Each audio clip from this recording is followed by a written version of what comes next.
नमस्कार प्रिय विद्यार्थियों, आप सभी का स्वागत है आपके अपने YouTube channel Shukla study point में। मैं शिवम शुक्ला आप सभी दोस्तों का हार्दिक स्वागत करता हूं। आज के वीडियो के माध्यम से हम लोग चर्चा करेंगे बीए 6 सेमेस्टर के पेपर 2 के बारे में, हिस्ट्री के यानी इतिहास का पेपर 2 होगा। और पेपर 2 में आपको पढ़ना है social and economic history of modern India. 1700 ईस्वी से लेकर के 1900 ईस्वी तक का इतिहास पढ़ना है, जिसमें आपको सामाजिक और आर्थिक इतिहास पढ़ना है। पॉलिटिकल हिस्ट्री नहीं पढ़नी है। पॉलिटिकल हिस्ट्री ऑलरेडी आप पढ़ चुके हैं। तो बीए के 6 सेमेस्टर में दूसरे पेपर में आपको पढ़ना पड़ता है हिस्ट्री के social and economic history of modern India. किसी किसी में मॉडर्न वर्ल्ड के बारे में पढ़ना पड़ता है। मतलब पेपर 2 में कई कई विश्वविद्यालय में अलग अलग चीज़ें बताई जाती हैं। हालांकि पेपर 2 में कई पार्ट होते हैं, बच्चों के हिसाब से यानी स्टूडेंट अपने हिसाब से इसको चूज कर सकते हैं, किसको मॉडर्न वर्ड पढ़ना है, किसको मॉडर्न हिस्ट्री पढ़नी है, किसको और कुछ पढ़ना है। ठीक है, 2-3 पार्ट इसमें होते हैं। जो पार्ट आपने चूज किया हो उन सभी के लिए मैं बनाने का प्रयास करूंगा। बिल्कुल आपको घबराने की जरूरत नहीं है, मैं पूरी बारीकी के साथ चर्चा करूंगा। ये पेपर आपका वैसे तो है 2024-25 का पेपर, लेकिन ये 26-27 के लिए मैं बना रहा हूँ मॉडल पेपर। ठीक है, मॉडल पेपर है 2026-27 का। 100 एमसीक्यूज के बारे में चर्चा करेंगे। बहुत ही बारीकी के साथ एक एक क्वेश्चंस को मैं बताने का प्रयास करूंगा। देखिए यहाँ पर जो टिक लगा हुआ है, जरूरी नहीं है कि वो सभी में सही ही लगा हो। ये बच्चों का पेपर है तो कुछ मात्रा में सही टिक लगे, कुछ मात्रा में गलत टिक लगे हुए होंगे। इसकी आंसर की सबसे नीचे पार्ट में मैंने जो है जोड़ दी पीडीएफ में। वो कैसे प्राप्त करना पीडीएफ ये भी मैं आपको बता दूंगा। बहरहाल अभी प्रश्नों पर चर्चा करते हुए बीच में बताऊंगा कि आपको कैसे पीडीएफ प्राप्त कर सकते हैं, कैसे आप व्हाट्सएप ग्रुप से हमारे जुड़ सकते हैं। ठीक है, तो ये आपका मॉडल पेपर है। ऐसे पेपर 1 का भी दिया है और पेपर 2 के और दूसरे पार्ट का भी मैंने दे दिया शुक्ला स्टडी पॉइंट पर भी। और एक हमारा दूसरा चैनल है को करिकुलर मास्टर, यहाँ पर देख पा रहे होंगे, तो को करिकुलर मास्टर पर भी आपको मिल जाता है। ठीक है, चलिए पहला क्वेश्चन आपका आ चुका महोदय। पहला प्रश्न, निर्गुण संत परंपरा से कौन संबंधित है? निर्गुण संत परंपरा से संबंधित हैं इनमें से देखिए सूरदास जी सगुण भक्ति शाखा की कृष्णाश्रयी शाखा से रिलेटेड हैं। ठीक है, सूरदास जी, इनके गुरु जी का नाम था वल्लभाचार्य, ये निर्गुण नहीं थे। तुलसीदास जी राम भक्ति शाखा से रिलेटेड हैं और सगुण भक्ति से संबंधित है, ये भी नहीं थे। मीराबाई भी सगुण भक्ति से ही रिलेटेड हैं, तो ये तीनों नहीं है। कबीर दास जो है निर्गुण संत परंपरा से थे और ये एक प्रकार से जो है ये निर्गुण भक्ति धारा के प्रबल समर्थक हैं। निराकार ईश्वर जिसका कोई रूप नहीं है उसका जो है ये विश्वास रखते थे। ठीक है, ये बात आप ध्यान रखेंगे। तो ये निर्गुण ब्रह्म के उपासक थे, भगवान नहीं दिखते थे, मतलब भगवान का रूप कोई नहीं होता ऐसा मानते थे। निम्नलिखित में से महिला सूफी संत इनमें से कौन सी हैं? देखिए महिला सूफी संत रजिया मुस्लिम पहली शासिका थी, तो ये तो होगा नहीं। नूर महल भी नहीं है, मुमताज नहीं है। ठीक है, ये सब शासिका थी, ये सब एक प्रकार से रानी महारानी थी। जबकि राबिया जो थी, राबिया की अगर बात करें बेटा, राबिया बसरी, ये 8वीं शताब्दी के एक प्रसिद्ध महिला सूफी संत थी। उन्हें सूफीवाद में इश्क ए हकीकी और इश्क ए हबीबी दो चीजें होती हैं। इश्क ए हकीकी का मतलब होता है ईश्वर के प्रति निस्वार्थ प्रेम करना, इश्क ए हकीकी कहा जाता है। ठीक है, ये बात आप ध्यान रखेंगे। तो राबिया जो थी उन्होंने ईश्वर के प्रति निस्वार्थ प्रेम की अवधारणा को एक प्रकार से प्रमोट किया। राबिया बसरी ने इश्क ए हकीकी का सिद्धांत जो है उन्होंने आगे बढ़ाया था। अगला तीसरा प्रश्न आपकी स्क्रीन पर आ चुका है। सती प्रथा की समाप्ति कब हुई थी? सती प्रथा बताएं। सती प्रथा की समाप्ति 1829 में हुई थी, 1829 में। लॉर्ड विलियम बेंटिक उस समय गवर्नर जनरल थे। उन्होंने एक प्रकार से कानून बनाया था। किसके कहने पर? तो राजा राम मोहन राय जो कि भारतीय समाज के पुनरुद्धारक हैं, उनके कहने पर किया था। ठीक है, तो भारतीय समाज के पुनरुद्धारक राजा राम मोहन राय, ठीक है, भारतीय आधुनिकता के अग्रदूत राजा राम मोहन राय के प्रयासों से 1829 में सती प्रथा को अवैध घोषित करके इसको समाप्त कर दिया गया था। जबकि 1828 वह समय काल है जिसमें ब्रह्म समाज की स्थापना हुई थी। ब्रह्म समाज को पहले आत्मीय सभा के नाम से जानते थे। आत्मीय सभा की स्थापना 1815 में हुई थी। आत्मीय सभा की स्थापना राजा राम मोहन राय ने ही कर दी थी। बाद में इसी आत्मीय सभा को ब्रह्म समाज में कन्वर्ट कर दिया 1828 में। उसके एक साल के बाद में सती प्रथा को भी बंद करवा दिया। चौथा नंबर क्वेश्चन से, सूरदास द्वारा किस भाषा का प्रयोग किया गया था? सूरदास जी की बात की है तो इनके गुरु का नाम था वल्लभाचार्य। ब्रज भाषा के इलाकों में रहते थे, भगवान श्री कृष्ण का भाव भजन किया करते थे। ठीक है, और ये एक प्रकार से अष्टछाप के कवियों के सबसे प्रमुख कवि थे। अष्टछाप की स्थापना गोस्वामी विट्ठलनाथ ने की थी, जो कि सूरदास के गुरु जो है वल्लभाचार्य के पुत्र थे। तो सूरदास के द्वारा ब्रज भाषा का प्रयोग किया गया, जो कि ब्रज भाषा के इलाके से थे। तो जितने भी कृष्ण भक्ति शाखा से जो लिखेंगे रचनाएं, वो सब आप ब्रज भाषा में देखेंगे। और राम भक्ति शाखा से जितने भी कवि होंगे, उनकी रचनाएं जो होंगी बेटा, वो राम भक्ति शाखा के जितने होंगे वो अवधि में लिखेंगे। ठीक है, तो ये बात आप ध्यान रखेंगे। तो करेक्ट आंसर हो जाएगा डी ऑप्शन। ठीक है, आगे बढ़ते हैं, अगला क्वेश्चन आप देखेंगे। 5वां नंबर क्वेश्चन आपका आ चुका है, तमिल रामायण का लेखक कौन है? तमिल रामायण में आप देखते हैं, अगर बात की तमिल रामायण की महोदय, तो तमिल रामायण जो होता है ये कंबन नाम के एक ऋषि थे, उन्होंने लिखा था। 12वीं शताब्दी में तमिल भाषा में रामायण लिखी थी, किसने? कंबन ने, जिसे राम अवतारम के नाम से भी जाना जाता है, राम अवतारम। ठीक है, यह तमिल रामायण जो है वो कंबन ऋषि ने लिखा, कंबन की रामायण। ठीक है, ऑप्शन नंबर इसका बी करेक्ट आंसर हो जाएगा। ठीक है, ये बात आप ध्यान रखेंगे। अगला क्वेश्चन, तुलसीदास जी से पहले लिखा था इन्होंने। ठीक है, मतलब वाल्मीकि जी जो थे संस्कृत भाषा में सबसे पहला रामायण का आदि ग्रंथ वही है। 6ठा नंबर प्रश्न, स्वामी विवेकानंद का मूल नाम क्या था? स्वामी विवेकानंद का मूल नाम था नरेंद्र नाथ दत्त, ऑप्शन नंबर इसका ए करेक्ट आंसर हो जाएगा। ठीक है, नरेंद्र नाथ दत्त उनके बचपन का नाम था। खेतड़ी के महाराज के सुझाव पर उन्हें अपना नाम बदल करके विवेकानंद रख लिया था। ठीक है, विवेकानंद जी के गुरु जी का नाम था रामकृष्ण परमहंस, उन्होंने रामकृष्ण परमहंस के नाम से रामकृष्ण मिशन की स्थापना भी करी और आगे बढ़ाया। 7 नंबर क्वेश्चन है, और इन्हीं के जन्म दिवस पर युवा दिवस के रूप में भी मनाते हैं। कौन सी पुस्तक आर्य समाज से संबंधित है? इनमें से 7वां नंबर बताएंगे फटाफट से। कौन सी पुस्तक आर्य समाज से संबंधित है? फटाफट से आप बताएंगे कौन सी पुस्तक आर्य समाज से रिलेटेड है बेटा? तो कौन सी पुस्तक? सत्यार्थ प्रकाश जो है ये आर्य समाजी पुस्तक है। सत्यार्थ प्रकाश के लेखक है महर्षि दयानंद सरस्वती जी, इन्होंने इस पुस्तक को लिखा है। इन्होंने वेदों की व्याख्या इस पुस्तक में करी है और अपने जो सोशल प्रिंसिपल्स यानी सामाजिक सिद्धांत हैं, उस सामाजिक सिद्धांत को सत्यार्थ प्रकाश नाम की पुस्तक में लिखा था। आर्य समाज के संस्थापक कौन? स्वामी दयानंद सरस्वती जी। ठीक है, जबकि आनंद मठ की बात की तो उपन्यास है आनंद मठ, ये बात आप ध्यान रखें। गीतांजलि एक रचना है जिसको लिखा रविन्द्रनाथ टैगोर ने। आनंद मठ उपन्यास बंकिम चंद्र चट्टोपाध्याय का है, और इसी से आनंद मठ उपन्यास से ही जो सुजलाम सुफलाम मलयज शीतलाम सस्य श्यामलम जो अपना राष्ट्रगीत है वो आनंद मठ नाम के उपन्यास से ही लिया गया है। 8वां नंबर क्वेश्चन आप देखेंगे, प्रश्न है भारत की शिक्षा नीति में निस्यंदन के सिद्धांत कौन थे? निस्यंदन माने होता है छनाई का सिद्धांत। ठीक है, ठीक है, तो ये फिल्ट्रेशन का थ्योरी जो दिया था ये विदेशियों का है, मैकाले की थ्योरी थी। ठीक है, इसमें क्या होता था बेटा?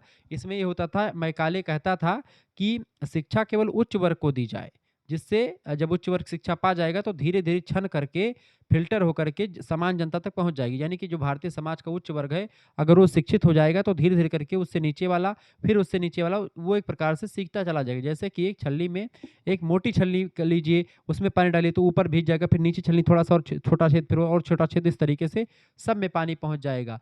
तो यानी कि छनाई का सिद्धांत, निस्यंदन का सिद्धांत इसी ने दिया था। ऑप्शन नंबर इसका ए करेक्ट आंसर, जो कि भारतीय शिक्षा पर ये लोग ज़्यादा खर्चा नहीं करना चाहते थे, इसीलिए उन्होंने कहा कि जो मतलब जो बड़े वर्ग हैं उन्हीं को पढ़ा दो, बाकी सभी को छोड़ दो ऐसे, और धीरे धीरे करके सभी में शिक्षा फैल जाएगी। अब यहाँ पर आपके बहुत सारे बच्चों कमेंटर, गुरुजी आपसे कैसे जुड़ें, आपसे आपके पास फीस कैसे भेजें और आपके पीडीएफ नोट्स कैसे प्राप्त करें, आपके ग्रुप से कैसे ज्वाइन हो, तो उसके लिए देखिए 9984 039 139 इस नंबर पर आप व्हाट्सएप पर एसएमएस कर दीजिएगा। देखिए आपकी बार जो आपका परीक्षा होगी वो ऑब्जेक्टिव होने वाली अधिकतर विश्वविद्यालयों की, और लिखित वाली परीक्षाओं के लिए भी मॉडल पेपर आपको मिलेगा और ऑब्जेक्टिव के लिए भी आपको मॉडल पेपर की पीडीएफ मिल जाएगी। देखिए पीडीएफ के लिए ही आप नोट्स मतलब कि हमारा ग्रुप ज्वाइन करिएगा। अगर आप यह सोच रहे हैं कि पूरा वीडियो एक चैप्टर का मैं पढ़ाऊंगा वीडियो लेक्चर के माध्यम से, तो वो नहीं मिलेगा। ठीक है, आपके लिए पीडीएफ नोट्स की व्यवस्था, जैसे आप सीरीज खरीदते हैं मार्केट से, किताब खरीदते हैं, तो वो आपको नहीं खरीदना पड़ेगा। ठीक है, उसके बदले में आपको पीडीएफ नोट्स मिलेगा जो कि हमारे द्वारा बनाया गया होगा। ठीक है, आपको जैसे पेपर है, पेपर को मैं सॉल्व करूंगा, उसका आंसर सीट के साथ आपको मिल जाएगा और वीडियो में आपको समझाता ही हूँ। अब इस नंबर पर आप अपना नाम एसएमएस कर दीजिएगा, अपने यूनिवर्सिटी का नाम, अपने सब्जेक्ट के नाम और आपके सेमेस्टर में अपने सेमेस्टर का नाम लिख करके भेज दीजिएगा। मात्र और मात्र 100 रुपीज़ फीस में आपके लिए पूरी व्यवस्था कर दी गई है। जैसे इतना लिख करके भेजेंगे, आपके पास एक क्यूआर कोड इसके अंदर भेजा जाएगा, उसी इसके अंदर पर आपको मात्र 100 रुपये फीस जमा कर देने हैं। उसके बाद में आपको जैसे हिस्ट्री के दोनों पेपर का नोट्स आपको ऑब्जेक्टिव का भी लिखित का मिल जाएगा। साथ ही साथ में आपको व्हाट्सएप ग्रुप में जोड़ा जाएगा, वहीं पर आपको लाइव क्लास जब भी ग्रुप में व्हाट्सएप पर या कहीं पर होगी उसकी लिंक भी आपको व्हाट्सएप ग्रुप में मिलेगी। इसके साथ साथ आपको पीडीएफ नोट्स मिल जाएगा, जो सबसे इंपॉर्टेंट है कि पीडीएफ नोट्स, इसमें से ये आपका पेपर देख रहे हैं, पेपर की आंसर सीट के साथ आपको पीडीएफ मिल जाएगा, जो आपके लिए बहुत ही हेल्पफुल होगा परीक्षा में, क्योंकि यहीं से प्रश्न परीक्षा में खूब पूछे जाएंगे। आप किसी भी यूनिवर्सिटी के किसी भी कॉलेज में पढ़ रहे, जैसे राम मनोहर लोहिया विश्वविद्यालय, वीर बहादुर सिंह पूर्वांचल, सिद्धार्थ यूनिवर्सिटी कपिलवस्तु, माँ पाटेश्वरी बलरामपुर विश्वविद्यालय, दीनदयाल उपाध्याय गोरखपुर विश्वविद्यालय, महात्मा गांधी काशी विद्यापीठ, जननायक चंद्रशेखर बलिया विश्वविद्यालय, महाराजा सोहेलदेव आजमगढ़ विश्वविद्यालय। ठीक है, इसके अलावा आपका डॉक्टर भीमराव अंबेडकर अगरा विश्वविद्यालय, बुंदेलखंड यूनिवर्सिटी झांसी, चौधरी चरण सिंह मेरठ विश्वविद्यालय, छत्रपति साहू जी महाराज कानपुर विश्वविद्यालय, Maa Shakumbhari Saharanpur, Raja Mahendra Pratap Singh state university, MG पैरी बरेली रोहिलखंड विश्वविद्यालय परसू यानी कि प्रोफेसर रज्जू भैया स्टेट यूनिवर्सिटी लखनऊ विश्वविद्यालय, ऐसे तमाम प्रकार के, मां विंध्यवासिनी मिर्जापुर, सभी विश्वविद्यालयों के लिए इंपॉर्टेंट है, ये बात आप ध्यान रखेंगे। मात्र 100 रुपये स्क्रीन पर आपको फीस जमा करनी है, उसके बाद में आपको जोड़ दिया जाएगा, वहीं पर आपको सब कुछ मिल जाएगा। यहाँ पर आपको दोनों मेजर सब्जेक्ट के दोनों पेपर के नोट्स यानी 4 पेपर ये और एक पेपर आपका को करिकुलर का आपका जो होगा communication skill and personality development 6 semester में होगा, तो उसका 6 सेमेस्टर का जो communication skill and personality development का मिलेगा आपको, उसका आपका कम से कम 10 प्रैक्टिस सेट आपको मिल जाएगा विथ आंसर शीट, और बाकी सब्जेक्ट का कम से कम 4-4 5-5 प्रैक्टिस सेट आपको मिल जाएगा। तो इस तरीके से आपका बड़ी तैयारी हो जाएगी, बड़ी अच्छे तरीके से। ये फीस आप किसी दूसरे से भी जमा करवा सकते हैं। गर्ल्स बॉयज़ ग्रुप अलग-अलग है। इस नंबर पर एसएमएस करेंगे, तुरंत आपको जोड़ा जाएगा। देखिए 9वां नंबर क्वेश्चन आपके स्क्रीन पर आ चुका, फटाफट से आप देखेंगे, देखने का प्रयास करेंगे। 9 नंबर क्वेश्चन आपका आ चुका, आंध्र महिला सभा के संस्थापक कौन थे? बताएं, आंध्र महिला सभा के संस्थापक कौन थे? फटाफट से आप बताने का प्रयास करेंगे, इसका राइट आंसर क्या हो जाएगा? आंध्र महिला सभा के संस्थापक थे दुर्गाबाई देशमुख। ऑप्शन नंबर इसका बी करेक्ट आंसर होगा। दुर्गाबाई देशमुख की बात की जाए तो इन्होंने 1937 में मद्रास में आंध्र महिला सभा की स्थापना करी। उन्हें लौह महिला के रूप में भी जाना जाता है। किसको? दुर्गाबाई देशमुख जी को लौह महिला भी कहा जाता है।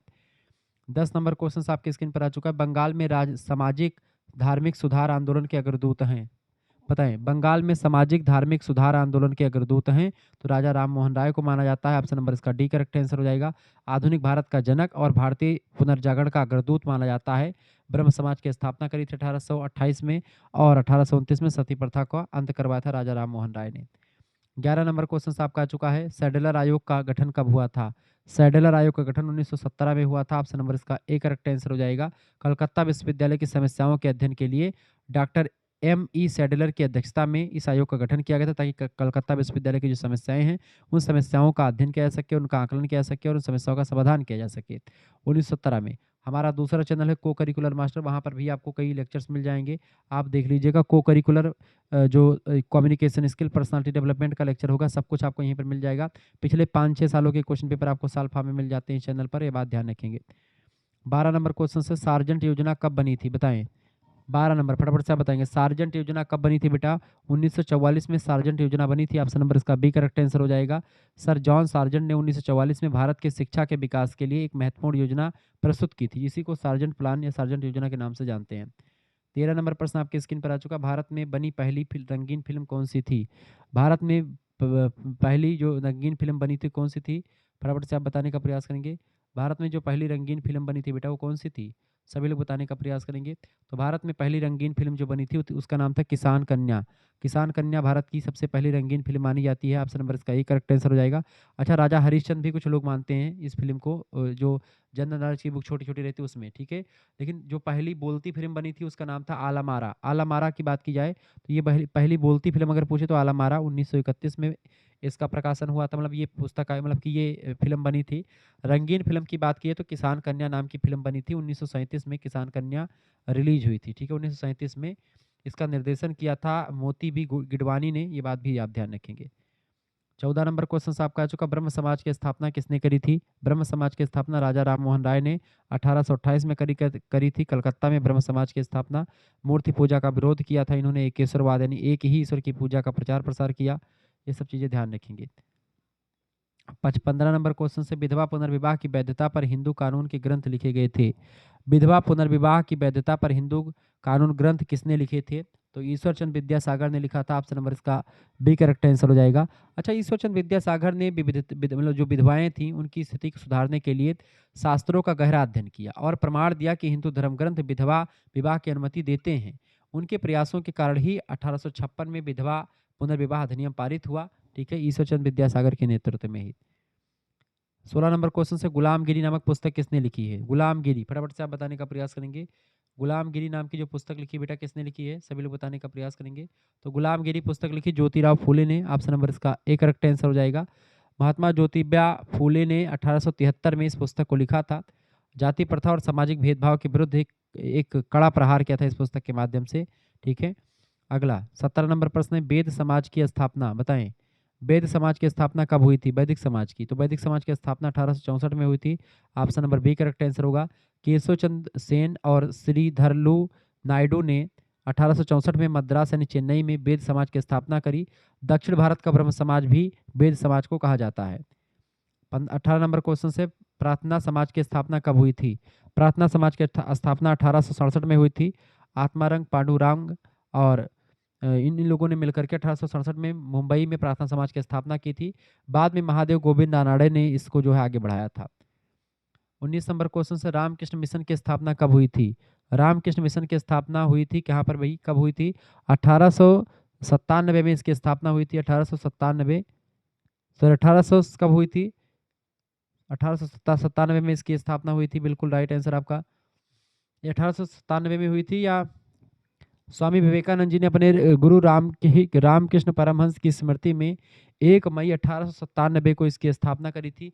मेरे हिसाब से यहाँ पर 1897, इसका 19 नंबर का करेक्ट आंसर क्या हो जाएगा? 1897 इसका करेक्ट आंसर हो जाएगा। ठीक है, तो ये 1897 ऑप्शन में है ही नहीं, तो ये आपका गलत हो जाएगा, क्वेश्चन गलत है। ठीक है, 20 नंबर क्वेश्चन आपका आ चुका है। गो बैक टू गीता का नारा किसने दिया था? गो बैक टू गीता का नारा, go back to Vedas, go back to Vedas का नारा तो दिया था किसने? दयानंद सरस्वती जी ने। ठीक है, और आर्य समाज में माध्यम से वेदों की सर्वोच्चता स्थापित करने के लिए नारा दिया गया था। ठीक है, तो ये एक प्रकार से विवेकानंद जी का गो बैक, मतलब कि ये दयानंद सरस्वती जी का नारा था, गो बैक टू जो है वेदास, वेदों की ओर लौटो। ठीक है, लेकिन यहाँ पर विवेकानंद जी ने गीता को प्रमोट किया। ऑप्शन नंबर इसका बी करेक्ट आंसर हो जाएगा। ठीक है, महात्मा गांधी भी गीता पढ़ते थे।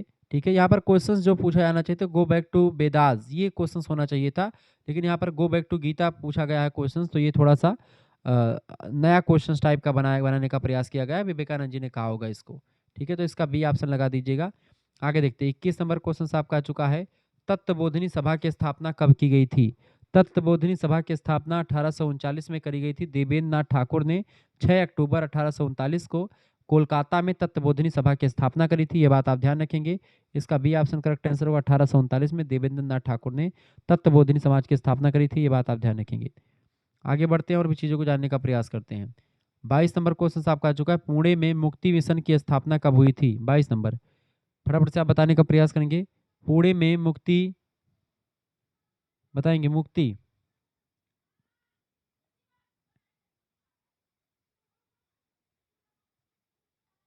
बताइए इसका करेक्ट आंसर क्या हो जाएगा? पुणे में मुक्ति मिशन की स्थापना कब हुई थी?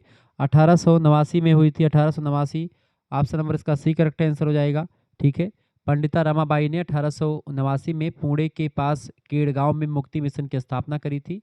अच्छा, यह मिशन जो था युवा विधवाओं और जो परित्यक्त महिलाएं जिनको छोड़ दिया गया है उनके पुरुषों के द्वारा, उनके लिए एक आश्रय स्थल बनाने का काम किया गया था, ताकि जो है वो लोग वहां पर रह सकें।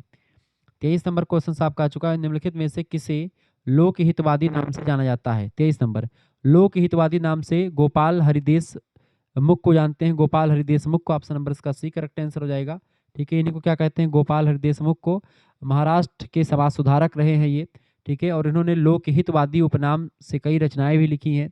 सामाजिक सुधारों और तर्क संगत सोच पर जोर देते थे अपनी रचनाओं के माध्यम से। ठीक है, 24 नंबर क्वेश्चन से, सिंह सभा का आंदोलन कब हुआ था? सिंह सभा का आंदोलन 1873 में हुआ था। ऑप्शन नंबर इसका सी करेक्ट आंसर हो जाएगा। सिंह सभा की आंदोलन की शुरुआत 1873 में अमृतसर में हुई थी। इसका मुख्य उद्देश्य था सिख धर्म की पवित्रता को बहाल करना और सिखों के बीच जो मॉडर्न एजुकेशन है उसका प्रचार प्रसार करना। ठीक है, 25 नंबर क्वेश्चन आपका आ चुका है। हिंदू उत्तराधिकार अधिनियम कब बना था?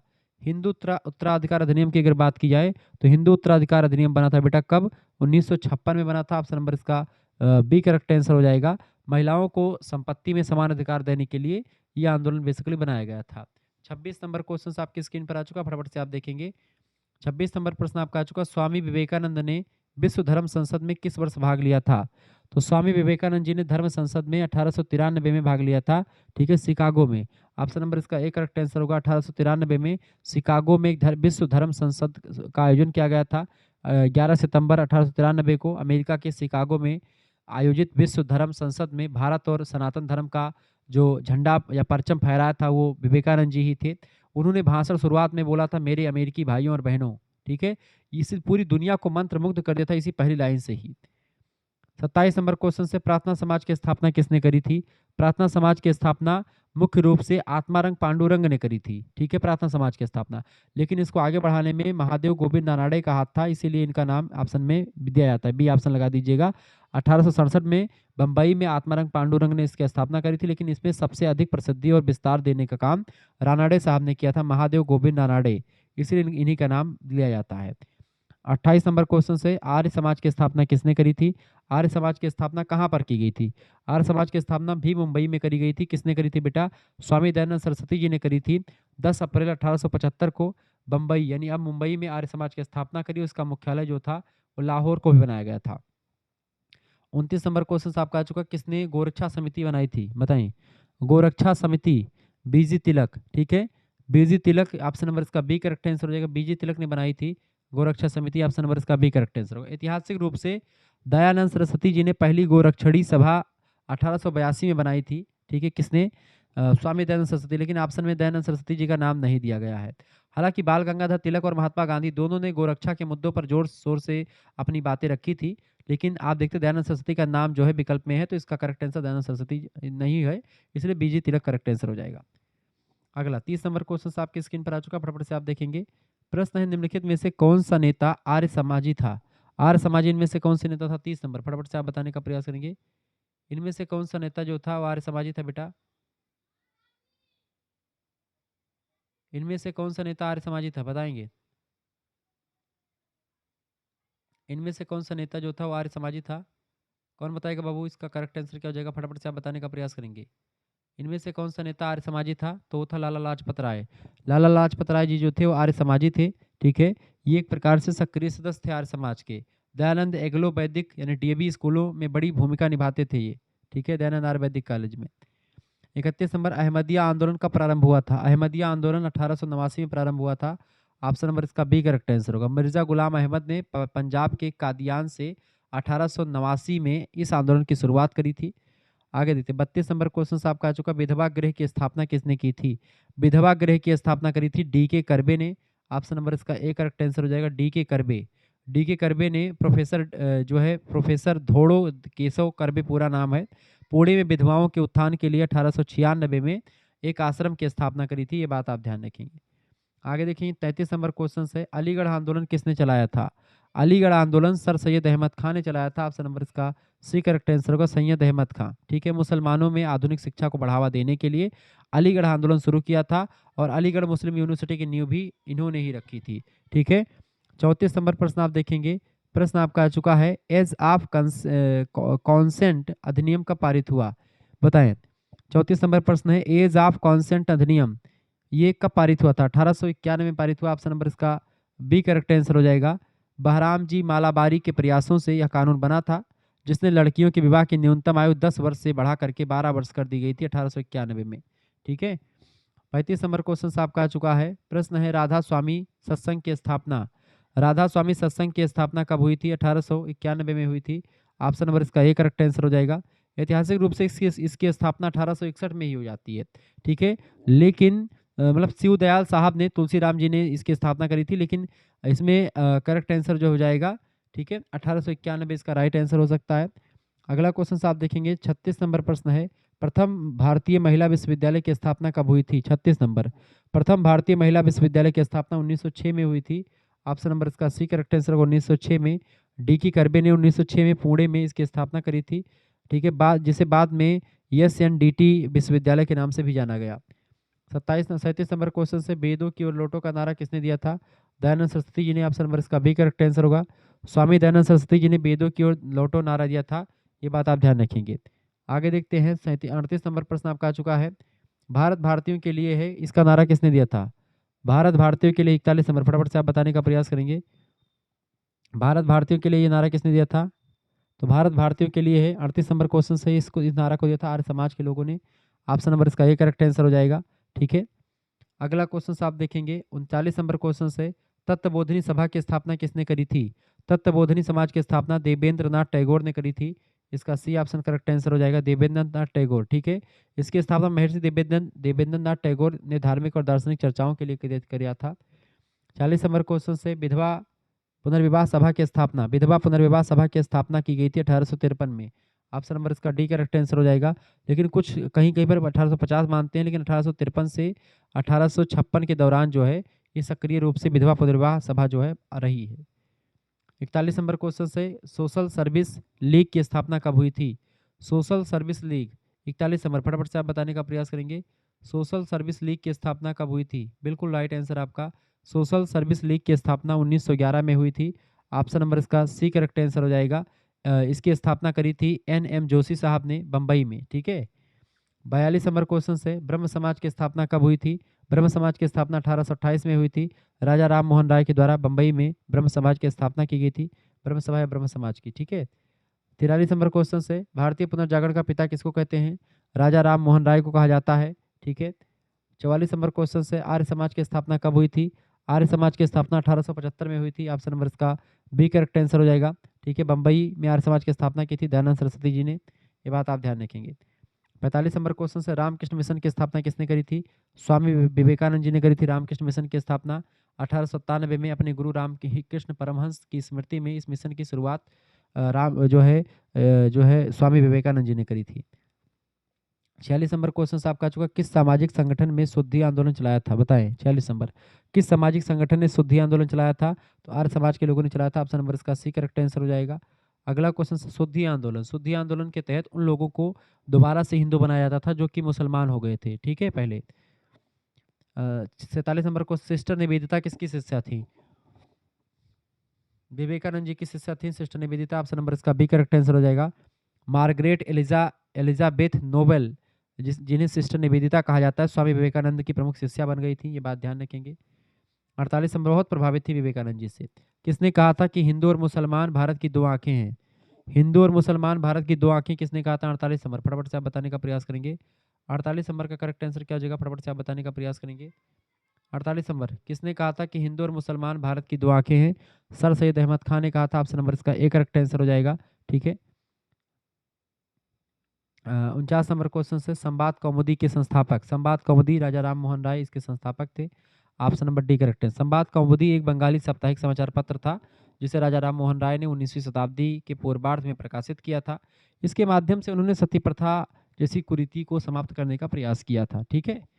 आगे देखते हैं, कहना सफल प्रयास किया था। 50 नंबर क्वेश्चन से वेदांत सार किसकी रचना है? वेदांत सार, राजा राम मोहन राय ने वेदांत सार नाम की पुस्तक लिखी है। बी ऑप्शन करेक्ट आंसर हो जाएगा, ठीक है। 1815 में इसकी रचना करी गई थी। ये बात, वेदों और उपनिषदों का ज्ञान आम लोगों तक पहुंचाने के लिए वेदांत सार नाम की पुस्तक लिखी थी। 51 नंबर क्वेश्चन से राजा राम मोहन राय का जन्म कब हुआ था? 1772 में इनका जन्म हुआ था। राजा राम मोहन राय का कब हुआ था? 1772 में। ऑप्शन नंबर इसका बी करेक्ट आंसर हो जाएगा। 22 मई की डेट को हुआ था बंगाल के राधानगर गांव में, ठीक है। 52 नंबर क्वेश्चन से हिंदू कॉलेज की स्थापना किस वर्ष हुई थी? हिंदू कॉलेज की स्थापना 1817 में हुई थी। ऑप्शन नंबर इसका ए करेक्ट आंसर हो जाएगा। राजा राम मोहन राय और डेविड हेयर के प्रयासों से 1817 में कलकत्ता में स्कूल कॉलेज की स्थापना की गई थी, जिसे आज प्रेसिडेंसी यूनिवर्सिटी के नाम से जाना जाता है।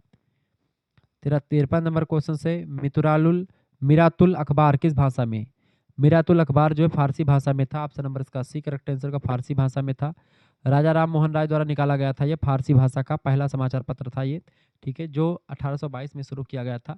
अगला क्वेश्चन आपका देखेंगे, 54 नंबर प्रश्न आपका आ चुका, नीचे देखेंगे, फटाफट से देखने का प्रयास करेंगे। प्रश्न बेटा 54 नंबर प्रश्न क्या है? ज्योतिबा फूले का जन्म कब हुआ था? ज्योतिबा फूले का जन्म हुआ था 1827 में। महात्मा ज्योतिबा फूले का जन्म 11 अप्रैल की डेट को हुआ था 1827 में। कहाँ पर? महाराष्ट्र के सतारा जिले में, ठीक है। सत्य शोधक समाज की स्थापना भी इन्होंने ही करी थी। 55 नंबर क्वेश्चन आपका आ चुका है, हिंदू विधवा पुनर्विवाह अधिनियम कब अस्तित्व में आया था? हिंदू विधवा पुनर्विवाह अधिनियम अस्तित्व में आया था 1856 में। ऑप्शन नंबर इसका सी करेक्ट आंसर 1856 में आया था। लॉर्ड डलहौजी के समय मसौदा तैयार हुआ था और लॉर्ड कैनिंग के समय में 1856 में इसको लागू किया गया था, इस कानून को पारित किया गया था। 56 नंबर क्वेश्चन से बुड डिस्पैच किससे संबंधित है? बुड डिस्पैच जो है शिक्षा से रिलेटेड है। चार्ल्स बुड डिस्पैच जो थे भारतीय शिक्षा का मैग्ना कार्टा कहा जाता है इसी को। 1854 में इन्होंने प्रस्तुत किया था। प्राथमिक से लेकर के विश्वविद्यालय स्तर तक की शिक्षा का ढांचा तैयार किया था। किसने? मतलब कि बुड ने, सर चार्ल्स बुड ने। ऑप्शन नंबर इसका सी करेक्ट आंसर होगा। 57 नंबर क्वेश्चन आपका जो टीटू मीर का जन्म कब हुआ था? पता है? 57 नंबर, टीटू मीर का जन्म हुआ था 1782 में। ऑप्शन नंबर इसका ए करेक्ट आंसर होगा। 1782 में टीटू मीर, सैयद मीर निसार अली, जिनको टीटू मीर के नाम से जानते थे, क्रांतिकारी व्यक्ति थे। ब्रिटिश शासन के खिलाफ नारकेलबेरिया विद्रोह का नेतृत्व किया था और उनका जन्म 1782 में हुआ था। 58 नंबर क्वेश्चन से स्वामी विवेकानंद की मृत्यु कब हुई थी? स्वामी जी की मृत्यु हुई थी 1902 में। ऑप्शन नंबर इसका बी करेक्ट आंसर हो जाएगा। 4 जुलाई 1902 को बेलूर मठ पश्चिम बंगाल में मात्र 39 वर्ष की आयु में इनका देहांत हो गया था। 59 नंबर क्वेश्चन आपका आ चुका। भारत में थियोसॉफिकल सोसाइटी का पहला केंद्र किस वर्ष स्थापित किया गया था? बताएं, फटाफट से बताएंगे। 59 नंबर क्वेश्चन आपसे कह रहा है, 59 नंबर क्वेश्चन आपसे पूछा जा रहा है, फटाफट से आप बताने का प्रयास करेंगे। प्रश्न क्या है? 59 नंबर क्वेश्चन। 59 नंबर क्वेश्चन आपसे पूछा जा रहा है बाबू। बिल्कुल राइट आंसर है आपका। भारत में थियोसॉफिकल सोसाइटी का पहला केंद्र जो स्थापित किया गया था वो 1882 में किया गया था। ऑप्शन नंबर इसका सी करेक्ट आंसर हो जाएगा। मद्रास के अड्यार में इसका सोसाइटी का अंतर्राष्ट्रीय मुख्यालय पहला भारतीय केंद्र यही बना था 1882 में।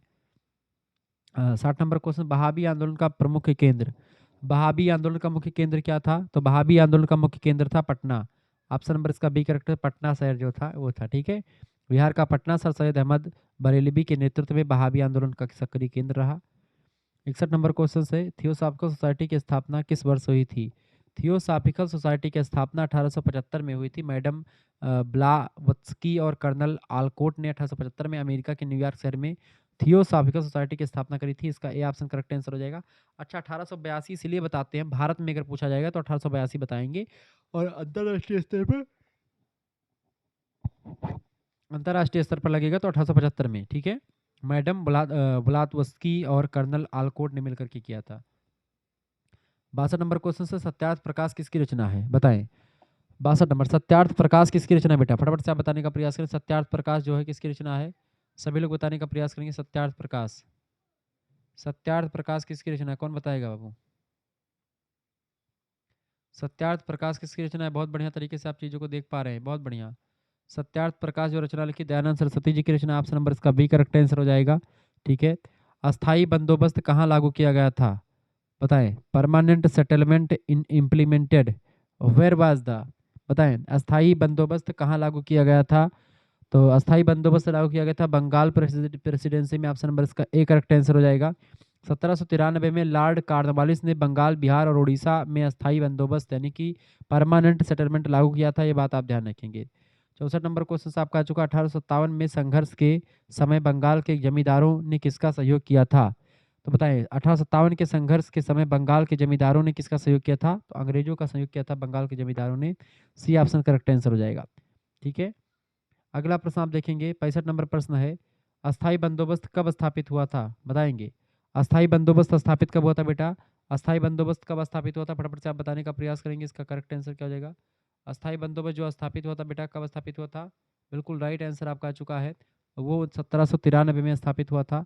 ए ऑप्शन बिल्कुल करेक्ट आंसर हो जाएगा। बंगाल और बिहार में भू राजस्व की अस्थाई बंदोबस्त प्रणाली 1793 में लागू की गई थी लॉर्ड कॉर्नवालिस के समय काल में। 66 नंबर क्वेश्चन से, बिनगेट की ने भूमि सर्वेक्षण का मतलब कब किया था? बिगेंट ने भूमि का सर्वेक्षण कब किया था? 1835 में किया था। ऑप्शन नंबर इसका बी करेक्ट आंसर होगा। कैप्टन बिगेंट ने बॉम्बे प्रेसिडेंसी के दौरान भूमि सर्वेक्षण और राजस्व निर्धारण का कार्य 1835 के आसपास शुरू किया था। ये बात आप ध्यान रखेंगे। आगे देखते हैं अगला क्वेश्चन। 67 नंबर क्वेश्चन से, धन निकासी सिद्धांत का प्रमुख प्रतिपादक कौन थे? दादा भाई नौरोजी। इन्होंने पहले बार ये बताया कि किस तरीके से ब्रिटेन के लोग जो है ड्रेन ऑफ वेल्थ की बात, ड्रेन ऑफ वेल्थ का सिद्धांत दिया था, किस तरीके से हमारे यहाँ का जो माल है, हमारे यहाँ का जो चीजें हैं उसको ले जाकर के विदेशों में अच्छा पैसा कमा रहे हैं। 67 नंबर का करेक्ट आंसर क्या हो जाएगा? C option.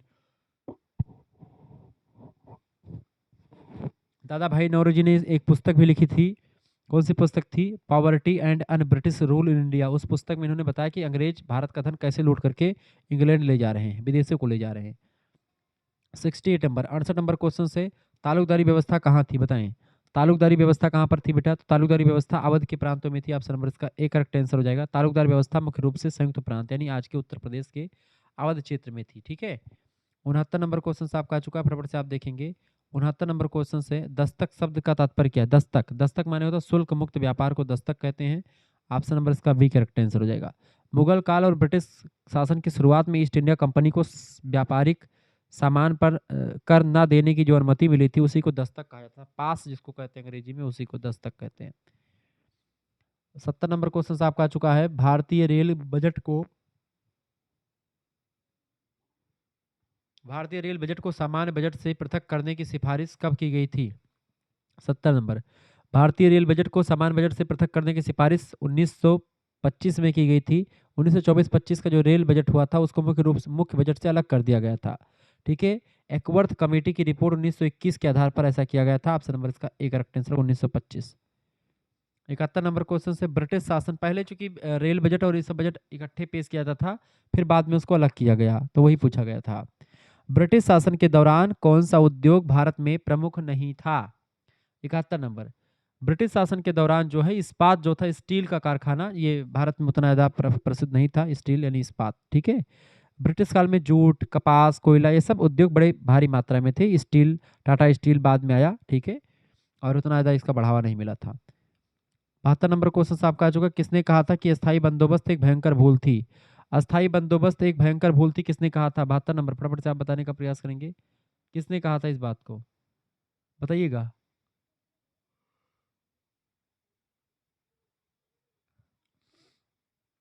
किसने कहा था कि अस्थायी बंदोबस्त एक भयंकर भूल थी? तो चार्ल्स मेटकाफ ने कहा था। ठीक है, ऑप्शन नंबर इसका बी करेक्ट आंसर हो जाएगा। नेक्स्ट क्वेश्चन आपका आ चुका, 73 नंबर प्रश्न है, महालवाड़ी बंदोबस्त व्यवस्था किस वर्ष प्रारंभ में आई थी? बताएं, प्रारंभ हुई थी। 73 नंबर, महालवाड़ी बंदोबस्त जो है 1820 से 1819, ठीक है, आधिकारिक रूप से 1822 जाकर के लगेगा, लेकिन 1820 में ही शुरू हो चुकी, मतलब कि ये प्रारंभ हुई थी। ऑप्शन नंबर इसका बी करेक्ट आंसर होगा।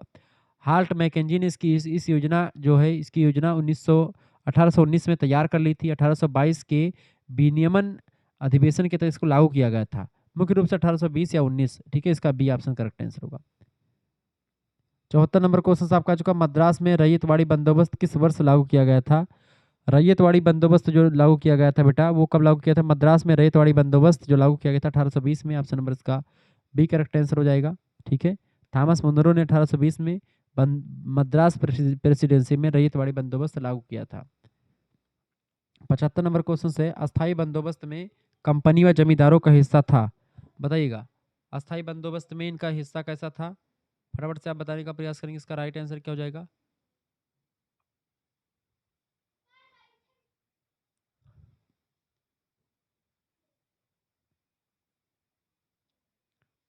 फटाफट से आप बताने का प्रयास करेंगे। 75 नंबर, अस्थायी बंदोबस्त में कंपनी व जमींदारों का हिस्सा था 89/11। ऑप्शन नंबर इसका बी करेक्ट आंसर हो जाएगा, यानी इसमें सरकारी कंपनी का हिस्सा 89% था और जमींदार का हिस्सा 11% हुआ करता था। अगला 76 नंबर प्रश्न है, हार्डिंग ने रेलवे की योजना कब बनाई थी? लॉर्ड हार्डिंग ने 1845 के दौरान भारत में रेल निर्माण के लिए निजी कंपनियों को मोटिवेट किया और एक योजना बनाने पर विचार दिया था 1845 में। ऑप्शन नंबर इसका एक करेक्ट आंसर होगा। 77 नंबर क्वेश्चन आप देखेंगे, इंग्लैंड के सभी व्यापारियों को भारत में व्यापार की छूट कब मिली थी? बताएं। 77 नंबर, इंग्लैंड के सभी व्यापारियों को भारत में व्यापार की छूट जो मिली थी 1813 में मिली थी। ऑप्शन नंबर इसका बी करेक्ट आंसर हो जाएगा।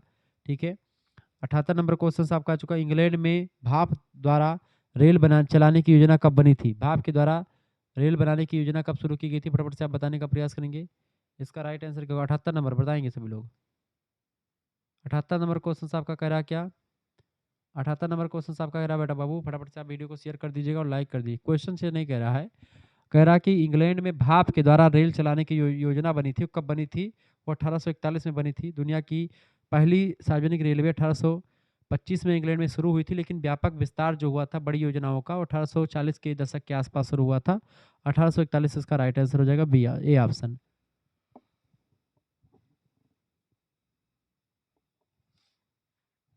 79 नंबर क्वेश्चन से आपका आ चुका, किस वर्ष भारत में प्रथम रेलगाड़ी का प्रारंभ हुआ था?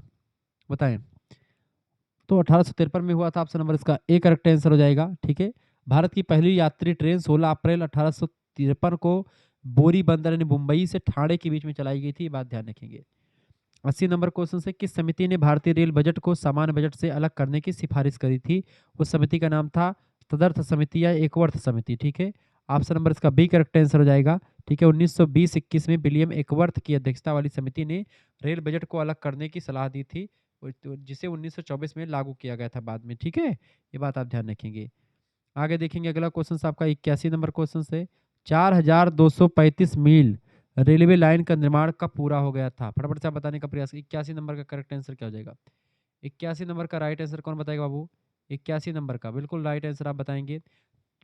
4235 मील रेलवे लाइन का निर्माण कब पूरा हो गया था? 1867 में पूरा हो गया था। सी ऑप्शन इसका बिल्कुल करेक्ट आंसर हो जाएगा। ठीक है। 82 नंबर क्वेश्चन से किसके शासनकाल में सर्वप्रथम भारत में रेलगाड़ी चली थी? 82 नंबर किसके शासनकाल में सर्वप्रथम भारत में रेलगाड़ी चली थी? तो डलहौजी के शासनकाल में रेलगाड़ी चली थी। ऑप्शन नंबर इसका डी करेक्ट आंसर होगा। 16 अप्रैल 1853 को पहली ट्रेन बोरीबंदर यानी मुंबई से ठाणे के बीच में चलाई गई थी। ये बात आप ध्यान रखेंगे। 83 नंबर क्वेश्चन आपका आ चुका 98 मतलब कि 9875 9875 मील रेलवे लाइन का निर्माण कब पूरा हो गया था? 1881 में पूरा हो गया था। ठीक है, ये बात आप ध्यान रखेंगे। क्लियर। नेक्स्ट क्वेश्चन आपका आ चुका है। प्रश्न है, ये हमारा दूसरा चैनल है को करिकुलर मास्टर, जो लाल पेन से लिखा हो इसको सब्सक्राइब कर लीजिएगा और वीडियो को लाइक कर दीजिएगा। ठीक है। व्हिटले कमीशन का संबंध किससे है बताएं?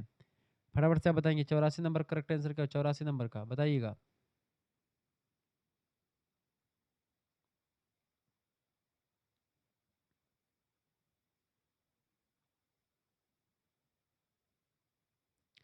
84 नंबर प्रश्न आपसे क्या कह रहा है बाबू? प्रश्न है व्हिटले व्हिटले कमीशन का संबंध जो है किससे है? तो ये श्रम से संबंधित था।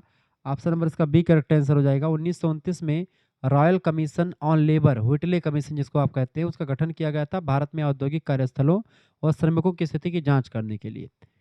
85 नंबर क्वेश्चन से अंग्रेजों ने भारत में औद्योगिकी आयोग का गठन कब किया था? तो अंग्रेजों ने भारत में औद्योगिक आयोग की जो स्थापना की थी, गठन किया था 1916 में किया था। ऑप्शन नंबर इसका बी करेक्ट आंसर होगा। प्रथम विश्व युद्ध के बाद में थॉमस हॉलैंड की अध्यक्षता में इस आयोग की अध्यक्षता मतलब कि वो बनाया गया था।